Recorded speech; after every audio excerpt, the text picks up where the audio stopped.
Imagine seeing the Statue of Liberty for the first time as you're walking off your boat.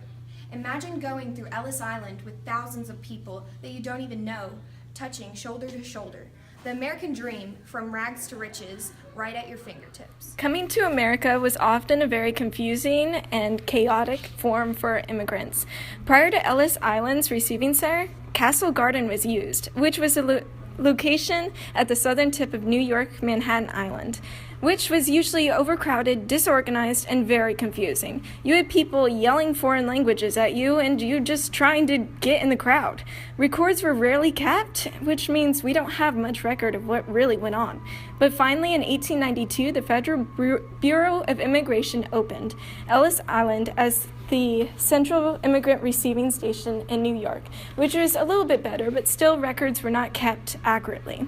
They soon did medical procedures to make sure that people did not come in with contagious diseases, which was a big thing. Also, political bosses went to Ellis Island and helped immigrants by giving them houses and food, water, anything they could possibly need in return for their vote in the next political election.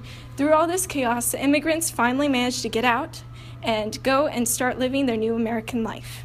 Before the Gilded Age, the majority of immigrants were called old immigrants, which were basically ones that were wealthy, already educated. Since they were wealthy, they mostly moved west to the farms and they picked up a nice portion of land. And they were also mostly Protestant and came from Western Europe and the British Isles, which they kind of easily blended in with American culture. So there wasn't even a huge rift. There was a rift earlier on, and we see that come back with the new immigrants. The new immigrants came from Southern Europe, and there was an increase in Orthodox churches when they came. They had a different religion, they had a different way of speaking, they had a different government even, which caused giant rifts, and they couldn't get into society better. Living in tenant houses and receiving help along the way from people like Jane Addams, who created hall houses where immigrants could go to learn about life in America. Yeah, I've heard of that, but unfortunately not everyone was really kind, which was horrible, but they made organizations such as the APA, which purposely wanted to bring the immigrants down, voting against the Roman Catholics for office and things of that sort. I know, some of the people in America were just plain mean.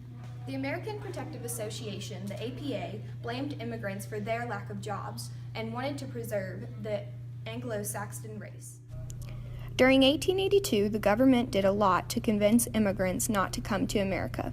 They passed a law that made it harder for criminals and the poor to become citizens through immigration and come to America.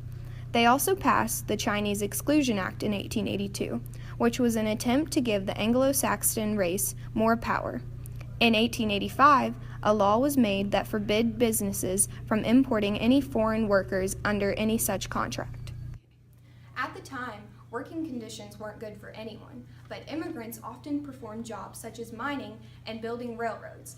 The Union and Central Pacific Railroad companies took advantage of many immigrants for their cheap labor. We can thank the Irish and the Chinese for our transcontinental railroad.